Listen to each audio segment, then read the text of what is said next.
Alors bonjour tout le monde, Claude Hurtaud, pasteur de l'Église de l'Espoir des Mille-Îles, ici même à Sainte-Thérèse. Je vous souhaite la bienvenue ce matin. Une belle journée ensoleillée aujourd'hui, le 6 décembre 2020. Alors on continue notre série aujourd'hui sur justement le chemin de la victoire. Donc c'est tous des petits messages qui nous amènent vers justement la naissance de Jésus-Christ. Et des messages qui nous font réaliser quel type de victoire qu'on a à cause de la naissance de Christ. Alors, on va continuer aujourd'hui cette série-là. Avant de commencer, j'aimerais juste vous mentionner, de vous encourager si vous avez le goût de lire justement le livre de Luc, on vous encourage. On a commencé ça la semaine passée, donc le 1er décembre, chaque jour, on lit un chapitre par jour. Donc aujourd'hui, on serait rendu au numéro 6. Donc, le 6 décembre, donc Luc 6.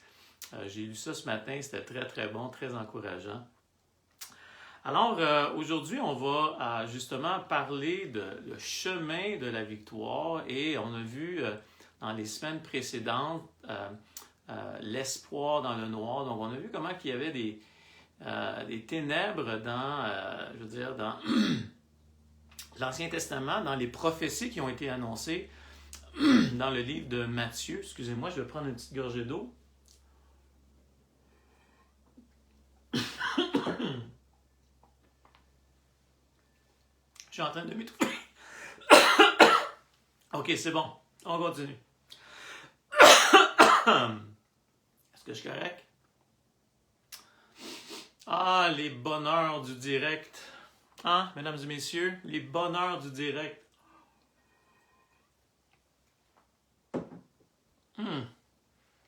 Ok, ça fait du bien. Merci d'être là. Donc, on a vu comment il y avait de l'espoir dans les ténèbres. On a vu que dans la naissance de Jésus-Christ, justement, c'était une période assez dure pour les croyants, tellement que quand Hérode a su qu'un autre roi était pour arriver, ben, il a fait tuer tous les enfants en bas de 2 ans. C'est quand même une période assez noire. Et encore une fois, les prophéties de l'Ancien Testament, dans le contexte dans lequel ils ont été, pour dire que justement, Michée 5, verset 1, comment que Jésus-Christ était pour naître d'une vierge, bien, c'est dans un contexte de jugement, et donc, il y a toujours de la noirceur qui accompagne, qui entoure la marche d'un croyant, et donc, le premier message était vraiment l'espoir dans le noir, et après ça, on a vu comment que, la semaine passée, on a vu comment que on est d'une lignée par sa faveur, on est maintenant souche de cette lignée. Avant, on était, comme ça, on a lu, je pense, c'est 1 Pierre 2, versets 9 et 10. Vous, au contraire, vous êtes une race élue, un sacerdoce royal, une nation sainte. Voici ce qu'on est devenu maintenant en Christ. Par sa grâce, on est devenu dans la lignée à cause de l'alliance. On est maintenant dans cette lignée de Christ. C'est vraiment incroyable. Appelé de Dieu, sacerdoce royal, une nation sainte, un peuple acquis, afin que vous annonciez les vertus de celui qui vous a appelé des ténèbres à son admirable lumière. Donc, c'est un peu ce qu'on a vu dans les semaines précédentes. Et aujourd'hui, on va, comme j'ai mentionné tantôt, on va s'attarder à un texte qui est Luc 1, verset 39 à 55. Et quand j'ai commencé à lire ça, je vais vous dire honnêtement, j'étais comme, qu'est-ce qui est... OK, Marie qui va voir Élisabeth, et puis là, bon, Marie va dire, le bébé tressaillit de joie, puis, fait que je me dis, OK, Seigneur, chaque texte, hein, je dis souvent comment que chaque texte biblique est en train de dire « prêche-moi ». Ça, c'est une phrase de Steve Lawson dans un de ses cours d'homilétique qui disait ça. Chaque parole de Dieu est en train de te dire, dans le fond, enseigne-moi, prêche-moi, parle de moi. Puis là, j'ai dit, OK, correct, cool. on va lire le texte et puis on va décortiquer un peu le texte, puis on va voir qu'est-ce que Dieu veut nous parler, puis peut-être les 3 lignes directrices du texte qu'on va lire aujourd'hui, c'est vraiment le Saint-Esprit qui exécute l'œuvre du Père. Et donc, dans le texte, qu'est-ce qui se passe? C'est ça, c'est le Saint-Esprit qui exécute l'œuvre du Père. Deuxièmement, c'est encore une fois, ça devient comme tellement, à toutes les fois qu'on lit les Écritures, ça devient tellement clair que c'est pour manifester sa grâce.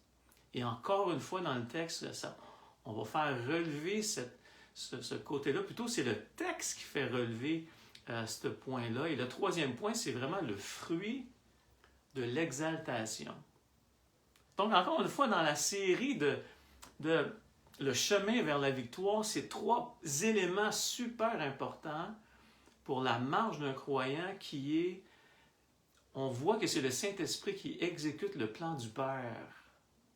Souvent, on a plein de plans, on a plein de dessins, on prévoit des choses, puis ça n'arrive pas comme on avait prévu. Puis Dieu, c'est comme il nous tape sur l'épaule, puis il dit « Hey, j'aimerais ça te diriger par mon esprit, j'aimerais ça te donner ma puissance pour faire le travail. » Et tout ça, ça se fait continuellement avec la faveur de Dieu, donc la grâce de Dieu qui est manifestée pour des gens qui ne le méritent pas continuellement. Là, je parle de moi, je parle de nous, en tant que croyants. Chaque jour, quand on se lève, c'est un focus sur l'Évangile. Toutes les fois qu'on se lève, c'est un focus sur qu'est-ce que Dieu a fait pour nous. Et non pas toutes mes habilités de pouvoir performer dans l'œuvre de Dieu. C'est par sa grâce. Et troisièmement, il y a le fruit, après ça, de l'exaltation. Il y a effectivement une exaltation qui vient à travers ça parce que j'ai vu le Saint-Esprit qui m'a aidé et j'ai vu aussi que c'était par sa grâce. Alors c'est une exaltation, c'est une joie. Peut-être qu'il y en a parmi vous, parmi nous qui ont perdu notre joie, on ne sait pas trop, mais on va parler de ça aujourd'hui. Puis on va essayer de décortiquer un peu le texte, puis voir comment ça se fait que Marie puis Élisabeth sont pleins de joie, puis ils ont comme des euphories dans le fond, des exaltations d'euphorie positives, je pourrais dire. Alors on va regarder ça dans le texte. Donc, si vous voulez tourner avec moi dans Luc 1, verset 39. Alors on va lire ça ensemble. Luc 1, verset 39. Et dans ce même temps, Marie se leva et s'en alla en hâte vers les montagnes dans une ville de Juda. Elle entra dans la maison de Zacharie et salua Élisabeth. Dès qu'Élisabeth entendit les salutations de Marie, son enfant tressaillit dans son sein et elle fut remplie du Saint-Esprit. Elle s'écria d'une voix forte, « Tu es bénie entre les femmes et le fruit de ton sein est béni.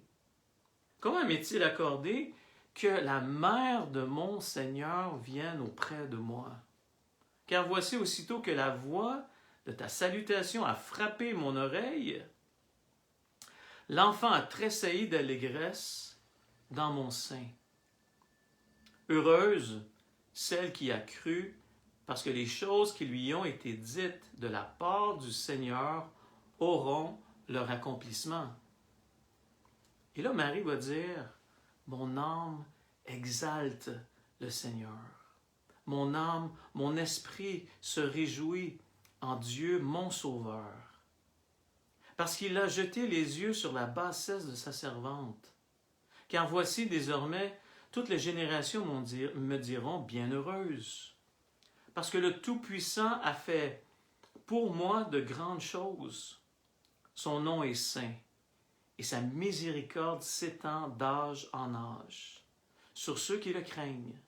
Il a déployé la force de son bras, il a dispersé ceux qui avaient dans le cœur des pensées orgueilleuses, il a renversé les puissants de leur trône, et il a élevé les humbles, il a rassasié de bien les affamés, et il a renvoyé les riches avides. Il a secouru Israël, son serviteur. Il s'est souvenu de sa miséricorde. Comme il l'avait dit à nos pères Abraham, envers Abraham et sa postérité pour toujours. Alors prions. Seigneur, merci que ta parole puisse faire un impact par ton esprit dans nos vies, Seigneur. C'est ça qu'on veut voir. Encore une fois, aujourd'hui, on veut voir ta gloire, on veut voir ta grandeur. On veut voir encore une fois ta faveur, on veut voir encore ton esprit qui est fidèle pour chacune de nos vies ce matin.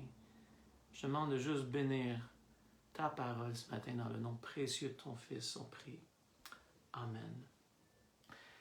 Dans ce texte-là, il y a énormément de mots qui sont assez volumineux, je pourrais dire. Le premier mot qu'on voit au verset 39, que Marie est allée s'en aller en hâte.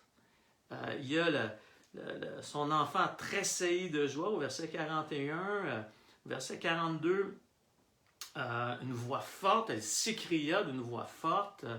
Au verset 44, on voit les salutations. Encore une fois, elle réitère encore que la salutation de Marie a frappé son oreille. Et là, encore une fois, elle redit, le bébé a tressailli dans mon sein.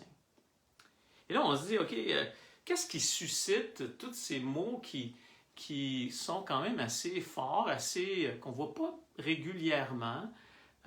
Et la première question qu'on peut se poser, c'est justement, comment ça se fait que Marie se leva et s'en alla en hâte? Comment ça se fait que Marie, elle a décidé, elle, de... Puis là, il faut se rappeler du contexte un peu. Nazareth est quand même au nord, et puis Juda est quand même au sud. Et donc, quand elle dit qu'elle est partie en hâte, les textes nous disent vraiment que c'était alentour d'une ville qui était, comme ça dit ici, dans une ville de Juda. Et donc, dans une ville de Juda, selon Josué 20, verset 7, on présume que c'est probablement la ville de Hébron. Et donc, Nazareth à Hébron, qui est dans Juda, juste un peu au sud de Jérusalem, à pied, on parle de 40 km. Que ce soit à pied ou en auto, c'est quand même 40 km. Mais c'est quand même 40 km qu'on peut s'imaginer que 40 km, ça ne se fait pas en auto, ça se fait en une journée, même pas. Mais à pied, on parle de quand même 5, peut-être 6 jours. Si elle fait 10 km par jour, ben c'est 4 jours minimum. T'sais. Et là, on peut juste s'imaginer dans les montagnes, un peu désertiques. Peut-être il faut qu'elle trouve un logis. Peut-être que les villes ne sont pas à la bonne place. En tout cas, tout ça pour dire qu'elle est partie en hâte. Alors, on peut présumer clairement qu'il y a quelque chose qui l'animait. Et qu'est-ce qui l'animait? Ben, on le voit dans les textes précédemment, right? Elle a eu l'ange lui est apparu, tu vas avoir un enfant. Et là, la grosse question qu'on s'est posée la semaine passée, mais Marie dit, mais comment je vais avoir cet enfant? Je ne connais pas d'homme encore. Et là, le Saint-Esprit va venir sur toi. Et là, le Saint-Esprit va faire la job. Puis inquiète-toi pas, j'ai fait la même chose avec Élisabeth. Élisabeth était stérile. Et maintenant, j'ai donné à Élisabeth un enfant.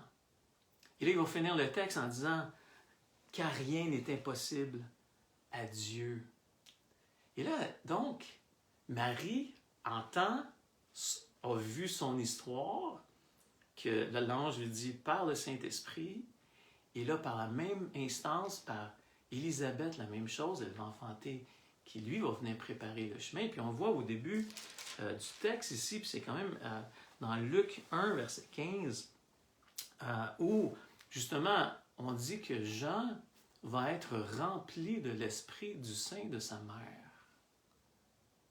Quand même assez intéressant. beaucoup de choses à dire là-dessus, mais une des choses qui me fascinait quand je regardais ça, c'était vraiment l'idée que Jean le Baptiste n'a pas décidé. Tu sais, souvent on se dit, il faut décider pour marcher avec Jésus, il faut décider de faire ci, il faut décider de faire ça. Mais là, Jean, il a été appelé dès le sein de sa mère, comme Paul a été appelé dès le sein de sa mère. Est-ce que Paul a persécuté des croyants? Absolument. Ça n'a pas empêché ça. Mais il était appelé de Dieu. Et dans le sein de sa mère, c'est écrit quoi? C'est écrit que il ne sera pas enivré par du vin ou des liqueurs fortes. Et ça, qu'est-ce que ça nous dit? On le voit dans Éphésiens 5, quand il dit justement que celui qui est rempli de l'Esprit, ne soyez pas rempli de vin, mais soyez au contraire rempli de l'Esprit. Puis ici, on parle vraiment de soyez pas enivrés par d'autres choses, ou ne perdez pas le contrôle par autre chose que le Saint-Esprit. Puis là, ici, il confirme clairement que il ne boira ni vin ni liqueur enivrante, et il sera rempli du Saint-Esprit dès le sein de sa mère. Donc, il y a déjà l'action du Saint-Esprit dans le ventre d'Élisabeth. Quand même assez extraordinaire, moi je trouve. Et là, on voit les fruits de ça. Donc, qu'est-ce qu'il va faire par le Saint-Esprit? Puis on voit juste quelques...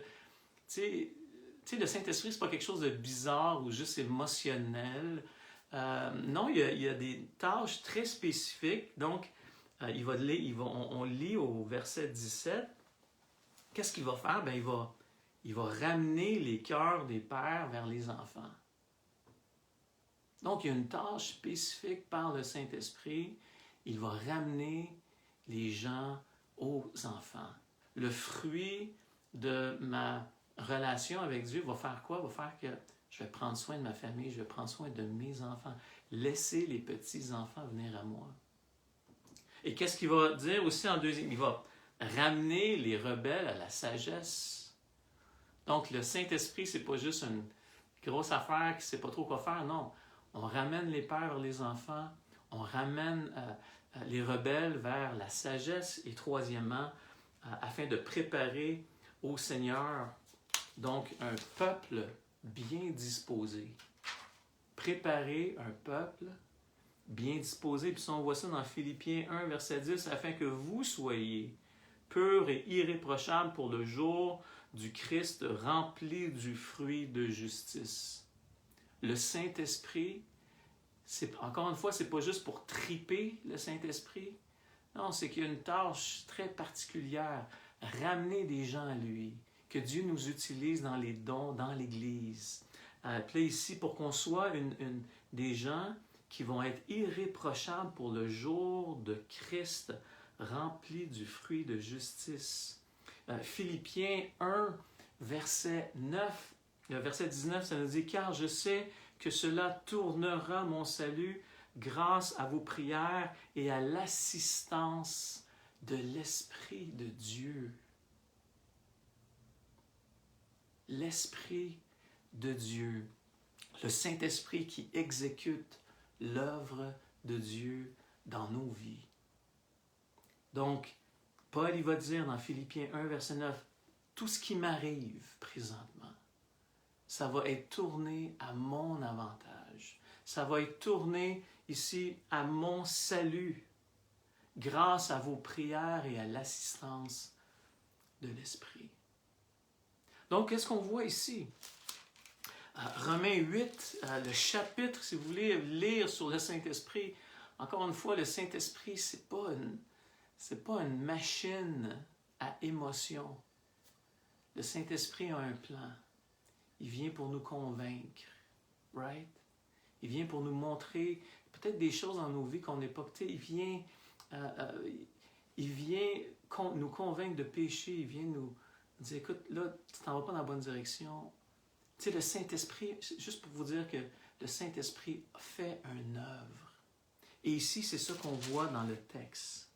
Elle est en hâte parce que le Saint-Esprit a fait un travail, parce qu'il se passe quelque chose, parce que Marie connaît l'Ancien Testament. Elle sait qu'il fallait qu'il y ait le Fils de Dieu. Puis là, c'est comme par sa grâce, puis elle le dit à maintes reprises, par la grâce de Dieu, l'ange me dit que par son esprit, par la puissance de l'esprit, je vais pouvoir faire ce que Dieu me demande. Donc, elle est en hâte, puis elle va dans ces villes de Juda, et elle entre dans la maison de Zacharie, et là, elle va saluer Élisabeth. Puis dès qu'Élisabeth va entendre la salutation de Marie, son enfant tressaillit de joie, right? Il tressaillit dans son sein. C'est comme si il y a un match de football qui vient d'exploser dans son ventre. Parce que la promesse de Christ vient d'être présentée. La promesse de Christ était dans le ventre de Marie. Et pour la première fois dans ce monde, le Fils de Dieu, Dieu incarné, est maintenant dans le ventre. Moi, je vous dis, j'ai commencé en disant qu'il n'y avait pas grand-chose. Il me semble que le plus que j'y pensais, plus je me disais, attends, quand je suis un des versets les plus importants de la Bible, où ce que la prophétie de l'Ancien Testament, le Sauveur, on s'attend tous à un Sauveur, right? Mais là, c'est le Sauveur qui vient de naître, qui va naître. Et là, Jean le Baptiste est dans le ventre de sa mère, rempli de l'Esprit dès le sein de sa mère dans Luc 1, verset 15. Rempli de joie. Il y a quelqu'un qui m'avait dit, pas quelqu'un qui m'avait dit, mais un théologien, je pense, avait dit justement que c'était la première fois qu'il y avait une louange au bébé Jésus. Une louange, il a tressailli de joie. Et là, ça, c'est comme vraiment l'œuvre du Saint-Esprit dans la vie d'Élisabeth et dans la vie de Marie. Elle a vu, et c'est comme elle a eu hâte d'aller voir Élisabeth, parce que là, il venait d'y dire qu'Élisabeth aussi, elle a enfanté. Fait que là, elle prend son baluchon, let's go, on s'en va voir Marie, rentre dans la maison. Dès que le bébé entend la voix de Marie, le bébé tressaille. Et là, on voit l'expression d'Élisabeth.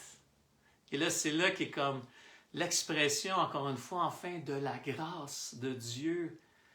La loi est venue par Moïse, mais la grâce maintenant est venue par Christ. L'Évangile maintenant, que Dieu est venu parmi son peuple, parmi des gens qui veulent rien savoir.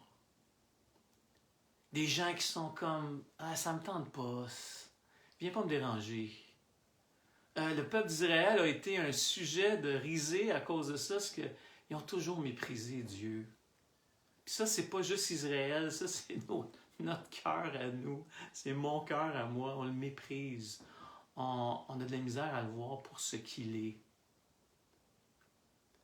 Et là, Élisabeth, elle, le voit. Elle s'écrie d'une voix forte. Encore une fois, ces mots forts de ce texte-là, elle s'exprime d'une voix forte. Tu es bénie entre les femmes et le fruit de ton sein est béni. C'est pas Marie le focus. C'est l'enfant qu'elle porte. Et là, au verset 43, il va dire, et là, c'est là qu'on rentre dans la grâce de Dieu faite à Élisabeth. Cette manifestation de cette grâce faite à Élisabeth, oh, comment m'est-il accordé que la mère du Seigneur, là, elle n'est pas en train de dire, attention, elle n'est pas en train de dire la mère de Dieu, mais la mère du Seigneur Jésus-Christ qui est dans son ventre. Et vous savez, si vous lisez bien le contexte, l'histoire de Marie, la Vierge Marie, qu'on a mis comme sur un piédestal, puis il n'y a pas de prière dans la Bible en passant par rapport à Marie, où est-ce qu'on va la vénérer comme la mère de Dieu. C'est complètement... puis le texte est tellement clair sur ça, parce qu'au verset 45, il va dire « Heureuse celle qui a cru, parce que les choses qui lui ont été dites de la part du Seigneur auront leur accomplissement. » Elle est quelque chose, Marie. À cause de quoi? À cause que le Seigneur a dit que l'accomplissement était pour se faire. Et non pas parce que puis Marie le savait, ça. Parce qu'un peu plus loin, dans le Magnificat de Marie, dans la proclamation justement du fruit de l'exaltation, elle va le mentionner. Comment que les yeux de l'Éternel ont pu regarder la bassesse de sa servante. Donc, c'est un peu drôle de pouvoir avoir mis Marie sur un piédestal comme ça, que même elle n'est pas en train de dire qu'elle est la mère de Dieu, elle est en train de dire la bassesse de sa servante. Le focus que Élisabeth est en train de mentionner ici, elle n'est pas en train de louanger Marie, mais est en train de faire une adoration envers l'enfant qu'elle portait. Donc, Élisabeth, elle dit quoi? Comment m'est-il accordé que la mère de mon Seigneur vienne auprès de moi?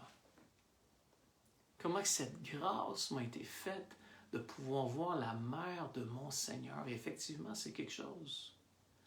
Et effectivement, un peu plus loin, elle va dire justement, Marie, que toutes les générations vont dire bienheureuse. Mais attention, on voit justement dans Luc 11, versets 27 et 28, dans je pourrais dire une session de guérison, on va l'appeler comme ça, il y a une voix, il y a une femme qui commence à crier, si on peut dire, dans la foule, puis qui va dire quoi? Puis une femme qui va dire « Heureuse est le sein qui t'a porté ». Heureuse est celle qui a utilisé ses mamelles pour nourrir l'enfant Jésus. Puis là, tout de suite, le Seigneur Jésus-Christ va répondre à ça. Puis il va dire, ou plutôt, heureux plutôt, ceux qui écoutent la parole de Dieu et qui la gardent. Oui, c'est une femme heureuse, elle a porté, oui, mais maintenant, c'est heureux maintenant ceux qui se concentrent sur les Écritures, sur la parole.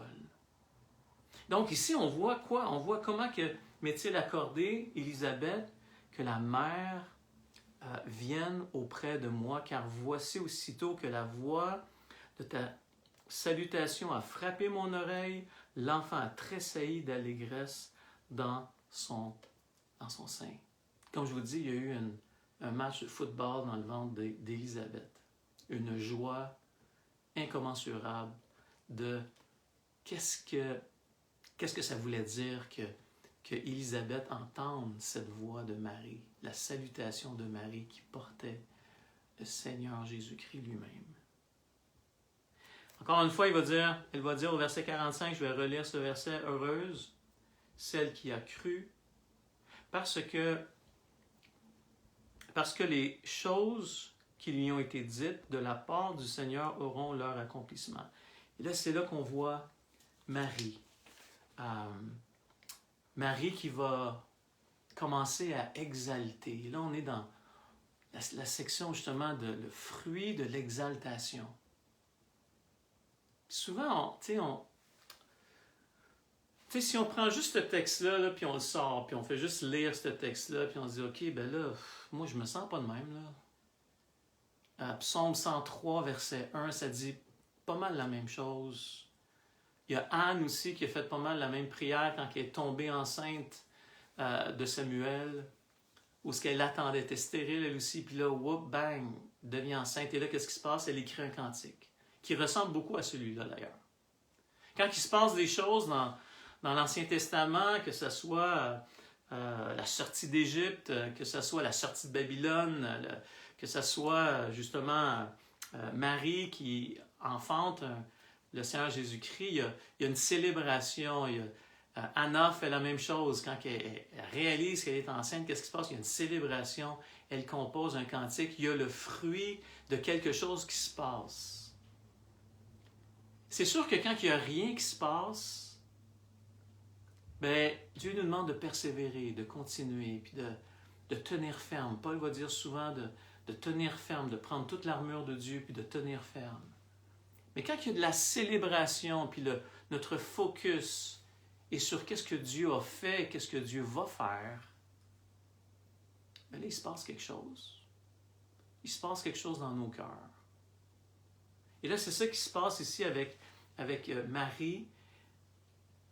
Mon âme exalte. Et là, on va juste voir quelques points dans les quelques minutes qui nous restent. Mon âme exalte.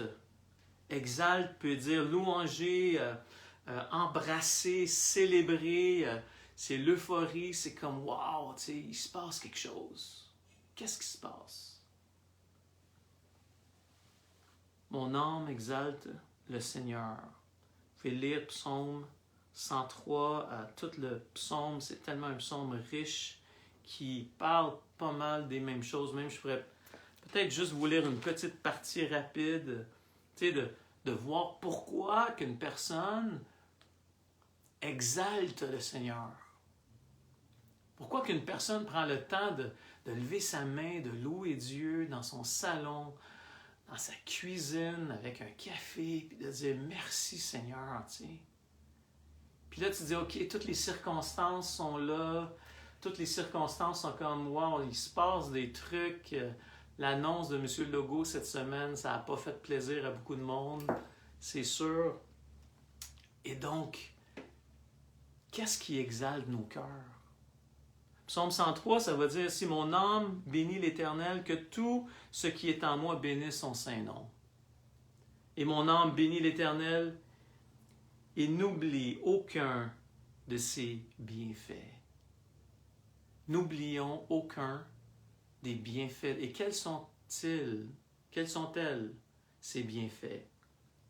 Alors le psaume 103 va nous dire, c'est lui qui pardonne toutes tes iniquités. C'est pas une bonne chose, ça, d'exalter le Seigneur, à savoir que c'est lui qui pardonne toutes nos iniquités, qui guérit toutes tes maladies. C'est lui qui délivre ta vie de la fausse. De tout ça ici, là, qu'est-ce qui se passe présentement, là? Il nous délivre de cette fausse à l'intérieur, dans notre âme intérieure, par l'assistance du Saint-Esprit, donnée par la grâce de Dieu, une faveur imméritée. Les bénédictions, béni soit le Dieu de toutes ces bénédictions spirituelles que Dieu nous a données en Christ. Par le Saint-Esprit, à cause de la grâce de Dieu, qu'on ne mérite pas de pouvoir marcher, à revenir même à Dieu quand on fait des gaffes, quand on fait des fautes. On a l'impression qu'on ne peut pas revenir, mais à cause de la grâce qui a été manifestée en Jésus-Christ, à cause du Saint-Esprit qui me convainc de pécher justement, puis j'ai juste à confesser ma faute et me repentir de mes fautes, de me libérer. Ça se fait par le Saint-Esprit. Donc, un peu plus loin, il va dire quoi? Il délivre, qui te couronne de bonté et de miséricorde. C'est lui qui rassasie de bien ta vieillesse. Il fait droit à tous les opprimés et ainsi de suite. Donc, quels sont les sujets d'exaltation que Marie peut avoir? On va en lire quelques-unes. Et mon esprit se réjouit, au verset 47 de Luc 1. Et mon esprit se réjouit. De quoi? Oh, de mon Sauveur. Si on peut juste s'arrêter un peu et de dire, OK, aujourd'hui, Seigneur, tu es mon Sauveur. Dans mes faiblesses, dans mes manquements, dans mes incompréhensions, dans ce qui se passe présentement, Seigneur, sois mon Sauveur. Qu'est-ce qui exalte Marie? Elle porte le Sauveur. Elle a la preuve en elle-même que Jésus-Christ va venir payer une fois pour toutes nos fautes.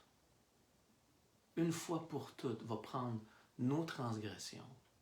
Une fois pour toutes, le sang de Christ va couler à la croix. Et le Père, une fois pour toutes, le Père va être satisfait de ce sacrifice. Il est notre Sauveur.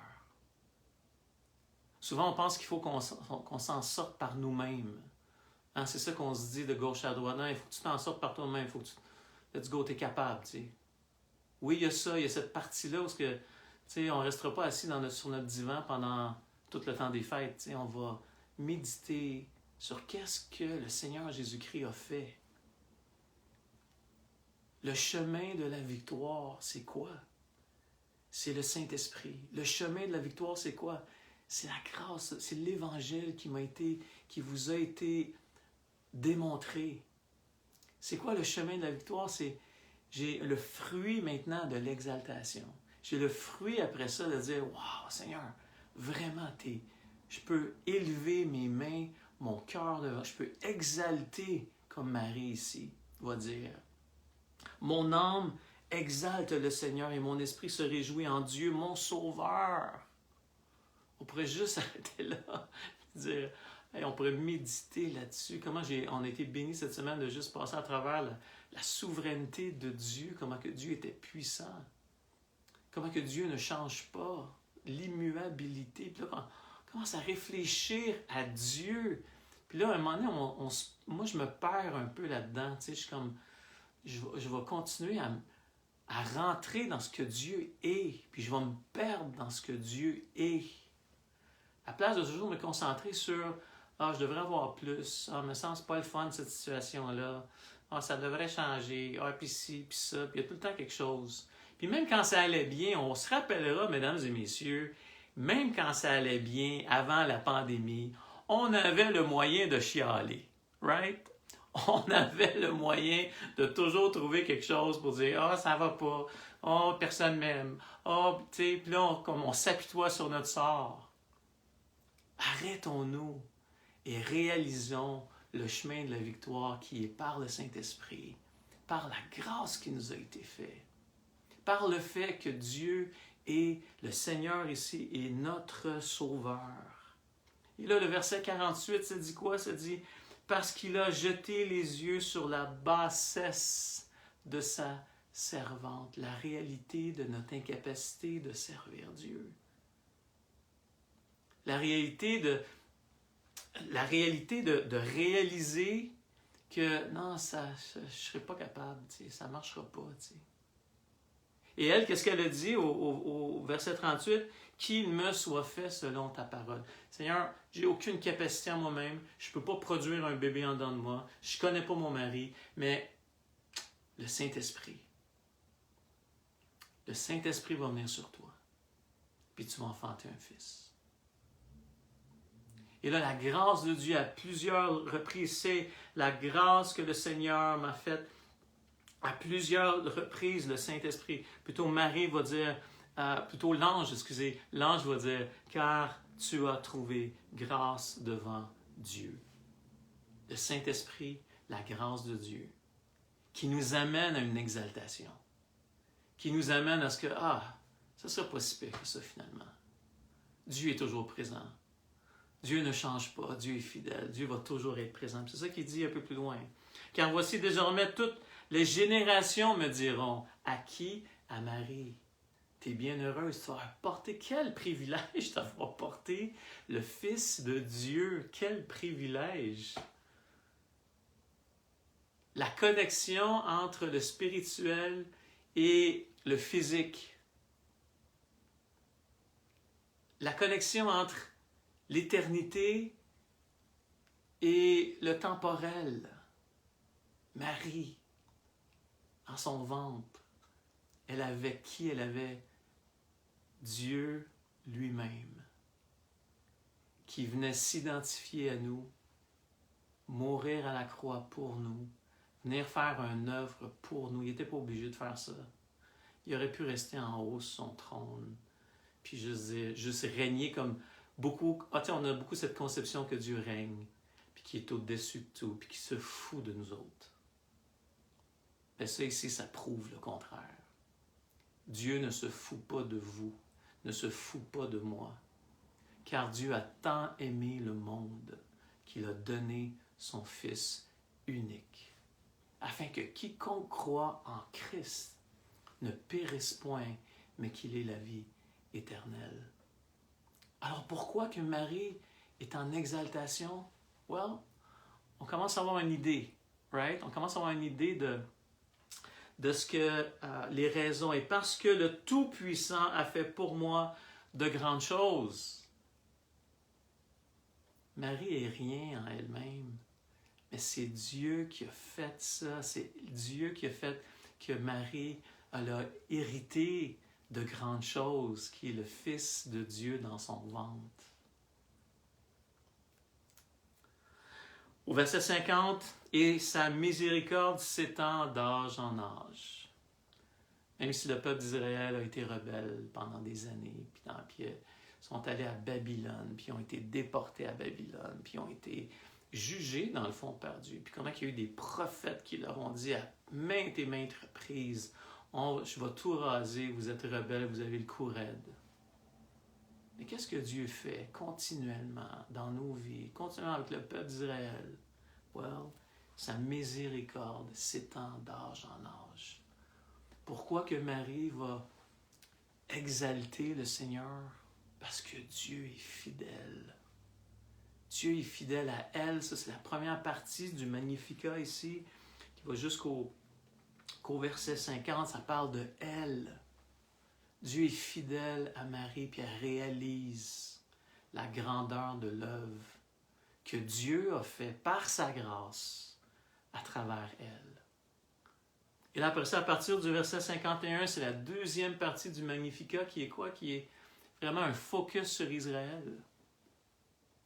Et le focus, donc, il a déployé la force de son bras, il a dispersé. Puis là, il parle de la rébellion, il parle de l'orgueil d'Israël continuellement. Il a dispersé ceux qui avaient dans le cœur des pensées orgueilleuses. Il a renversé les puissants de leur trône. Et il a élevé les humbles. Il a rassasié de biens les affamés. Et il a renvoyé les riches à vide. Il a secouru Israël, son serviteur. Et il s'est souvenu de sa miséricorde. Il s'est souvenu de la faveur envers Israël. Il s'est souvenu de la faveur imméritée, de la patience que Dieu a eue avec Israël, de la patience que Dieu a eue avec nous. Dieu est miséricordieux dans tous les âges. Pourquoi que Marie exalte Dieu?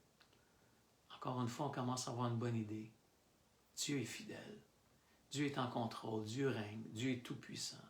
C'est lui qui fait le travail par le Saint-Esprit. C'est lui, par sa grâce, qui nous relève continuellement. Et au verset 25, « Et comme il l'avait dit à nos pères envers Abraham et sa postérité, pour toujours. Miséricordieux pour toujours. Gracieux, pardonnant nos fautes pour toujours. »